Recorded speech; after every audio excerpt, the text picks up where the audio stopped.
Oi, gente, que bom estar aqui com vocês. Vamos começar então o nosso primeiro dia de leitura do livro O Quarto Caminho. O Quarto Caminho ele foi escrito pelo Ouspensky, onde ele retrata várias ideias do Gurdjieff. O Gurdjieff é um místico mestre espiritual armeno e tudo que está escrito aqui nesse livro são falas do Ouspensky entre 1921 e 1946. O Gurdjieff criou esse movimento, o Quarto Caminho, ele chama de um movimento de autoconhecimento através da lembrança de si mesmo. É muito legal, esse livro já não é mais produzido há muitos anos, por isso que ele é considerado um livro raro, quando você tenta comprar por sebo virtual, muitas vezes ele está a R$300. Ontem eu até consegui achar mais em conta, mas geralmente é um valor bem alto. Por isso, então, que vai ser uma ótima oportunidade da gente poder falar sobre isso. Chega de balela, vou começar, certo? Simbora!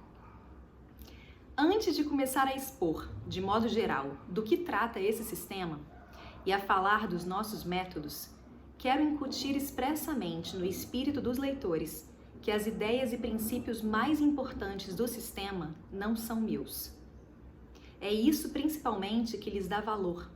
Se fossem meus, seriam como todas as outras teorias inventadas por inteligências comuns, apenas uma visão subjetiva das coisas.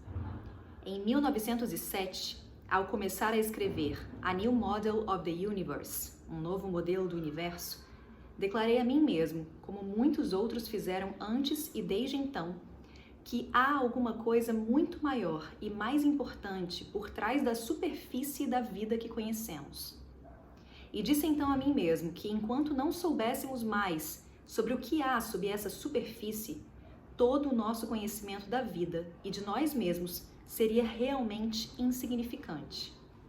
Lembro-me de uma conversa dessa época, quando eu disse: se fosse possível aceitar como provado que a consciência, ou como a chamaria agora, o intelecto, pode se manifestar separada do corpo físico, muitas outras coisas poderiam ser provadas. Só que isso não pode ser considerado como provado. Dei-me conta de que manifestações de psicologia supranormal, como a transmissão do pensamento, a clarividência, a possibilidade de conhecer o futuro e o passado, etc., não tinham sido demonstradas. Dessa forma, tentei encontrar um método de estudo dessas questões e trabalhei nessa direção por vários anos. Encontrei algumas coisas interessantes nesse sentido, mas os resultados eram muito fugidios. E embora várias experiências fossem bem-sucedidas, era quase impossível repeti-las. Durante essas experiências, cheguei a duas conclusões. Inicialmente, que não temos suficiente conhecimento da psicologia comum. Não podemos estudar a psicologia supranormal, porque não conhecemos a psicologia normal. Em seguida, que existe determinado conhecimento real e que pode haver escolas que sabem exatamente o que queremos saber, mas por alguma razão estão ocultas, e este conhecimento está oculto. Comecei assim a procurar essas escolas. Viajei pela Europa, pelo Egito, Índia, Ceilão, Turquia e Oriente Próximo.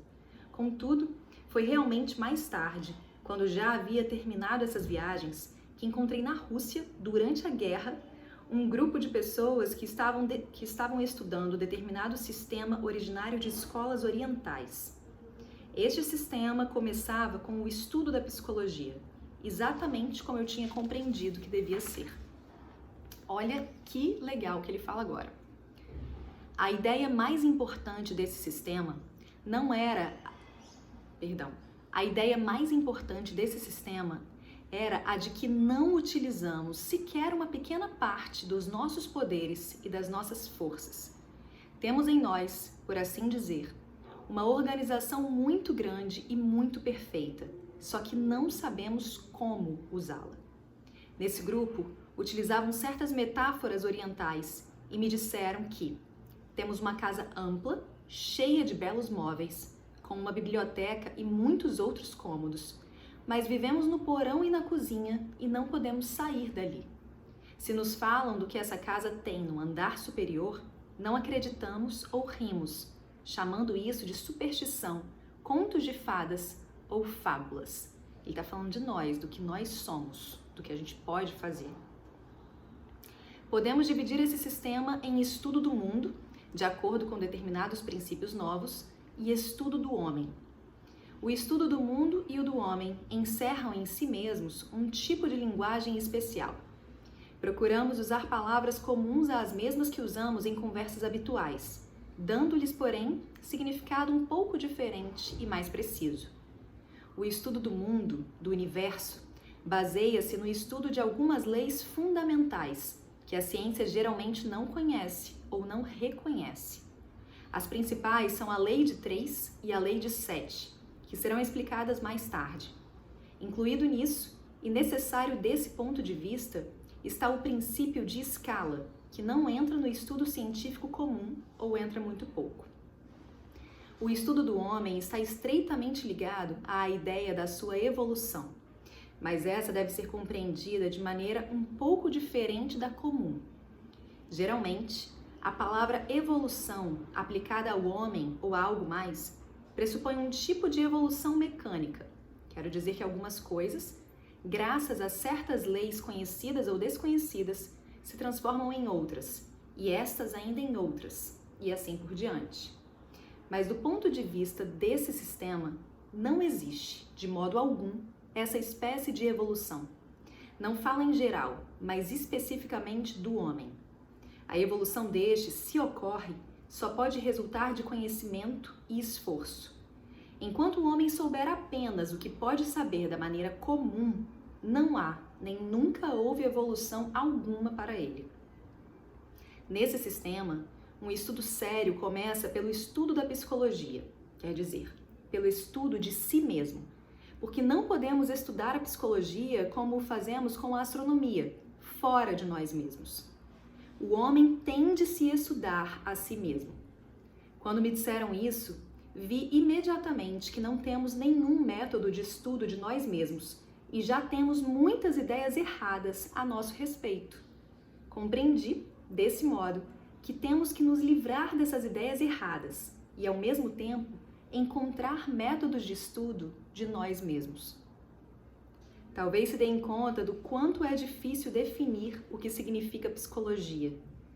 Há tantos sentidos ligados às mesmas palavras em diferentes sistemas que é difícil ter uma definição geral.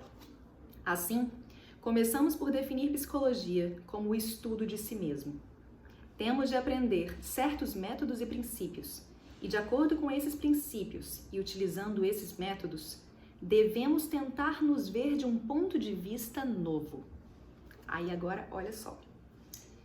Se começamos a estudar a nós mesmos, nos deparamos antes de tudo com uma palavra que usamos mais do que outra qualquer, a palavra eu. Dizemos, eu estou fazendo, eu estou sentado, eu sinto, eu gosto, eu não gosto, e assim por diante. Essa é a nossa ilusão principal, pois o erro fundamental que cometemos em relação a nós é nos considerarmos um. Sempre falamos de nós como eu e supomos que nos referimos o tempo todo à mesma coisa, quando na verdade estamos divididos em centenas e centenas de diferentes eus. No momento em que digo eu, uma parte de mim está falando. E noutro momento, quando volto a dizê-lo, é outro eu diferente que está falando. Não sabemos que não temos um eu, mas muitos eus diferentes ligados aos nossos sentimentos e desejos, e que não temos nenhum eu que comande. Esses eus mudam continuamente. Um elimina o outro, um substitui o outro, e toda essa luta constitui a nossa vida interior. Aí quem assistiu Auto Eus nesse momento está fazendo um clique. Imagina quando eu li esse livro, a peça já tinha o nome, ela ainda não tinha sido escrita, mas a ideia era falar sobre essas várias identidades, esses vários eus que nos habitam, e de repente eu li isso aqui e eu falei, oh, meu Deus, como esse livro chegou até aqui. Os eus que vemos em nós se dividem em vários grupos. Alguns são legítimos, fazem parte das divisões corretas do homem. Outros são completamente artificiais e criados pelo conhecimento insuficiente e por certas ideias imaginárias que o homem tem sobre si mesmo. Hoje a gente encerra por aqui. Até amanhã!